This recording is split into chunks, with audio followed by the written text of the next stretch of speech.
All right, continuing the coverage on the US elections, and from the streets of New York to Hong Kong, now we go to Kiev in Ukraine. And this should be an interesting one to see what sentiment is like, and of course positions when it comes to the war in Ukraine and Russia. I mean, the US being one of the most major funders when it comes to that war, funding Ukraine for that war against Russia. But let's cross into our reporter there. Our news correspondent Lim Megumi is standing by in Kiev just to give us an update as to how things are, sentiment, what's it like. Lim, give us an update. Good morning to you. Well, of course, Ukrainians are watching this U.S. elections very, very closely. As you said, the United States has been the biggest backer of Ukraine in terms of military aid, also financial aid throughout Russia's full-scale invasion. And Ukrainians have been paying a lot of attention to what both candidates have been saying about their country, about the war. And many Ukrainians that I've spoken to have voiced concerns that a potential, for example, Trump presidency could mean an end to aid, military aid for Ukraine, and concessions that they would have to make to Russia and to, of course, Russian President Vladimir Putin.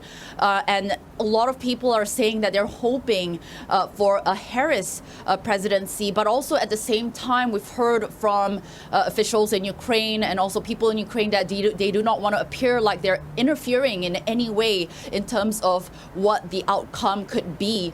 And so they have been very cautious as to what they have voiced, but it is clear that so far what either candidates have said does point to certain possible outcomes. Now, under Trump presidency, many analysts have said, could this be a worst case scenario for Ukraine? We have seen Trump saying things like he could end the war within 24 hours without giving any details. He said that he will be able to determine a quick resolution to the war, but the concern is that a quick resolution to the war, again, could mean huge concessions to Putin. This would mean freezing the current territorial lines. And right now, Russian forces currently control about 20% of Ukrainian territory, and Russian President Vladimir Putin has said that he wants to claim the 4 regions that Russia annexed in 2023, and this means that Russian forces would have to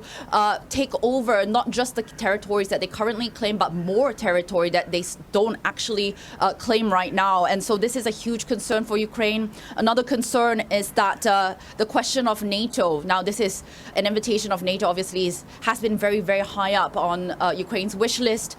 Ukrainians here believe that an invitation to NATO membership will be the best form of security guarantees for Ukraine, for their country, to prevent any future Russian aggression. But according to Trump's former national security advisor, John Bolton, he recently said that a U.S. withdrawal from NATO under second Trump presidency is a real possibility. Now, in terms of a possible Harris presidency, analysts are saying, could this be a best case scenario for Ukraine?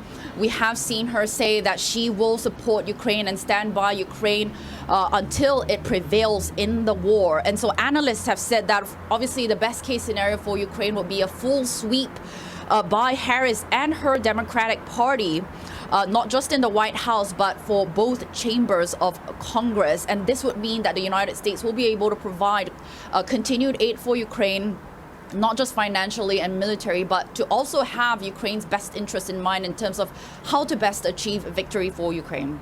Yeah, indeed. This is going to be an interesting one. And I can imagine a worry for the Ukraine, because, I mean, I'm quoting from, and you mentioned it as well, but just to quote what Trump did say, he recently blamed Ukrainian President Volodymyr Zelensky for the war starting, and has repeatedly said without detail that he will have the war settled on or before Inauguration Day if he wins. So this is something that I can imagine in the back of Ukraine's minds. They're very worried, and this is a big make or break moment for them.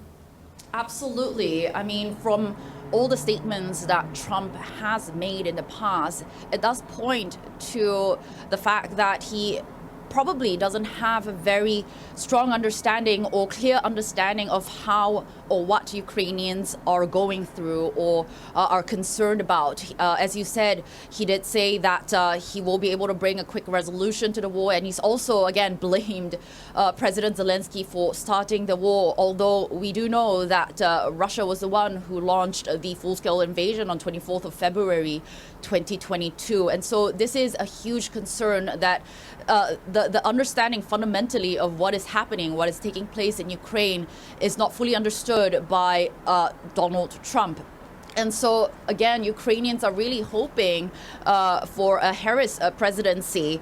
But analysts have also said that regardless of who wins, the pick for the U.S. Secretary of State is what could really shape U.S. policies towards Ukraine. It's not just the president that will shape these policies. It's the pick for Secretary of State. And under a Harris campaign, analysts have said that although she's not made any clear potential picks, reportedly running for this position possibly are CIA Director William Burns, or a couple of Democratic senators have been named, and one Republican senator, among other potential candidates. And analysts have said that all of these picks, potential picks, will likely back continued aid for Ukraine. What that would look like is unclear.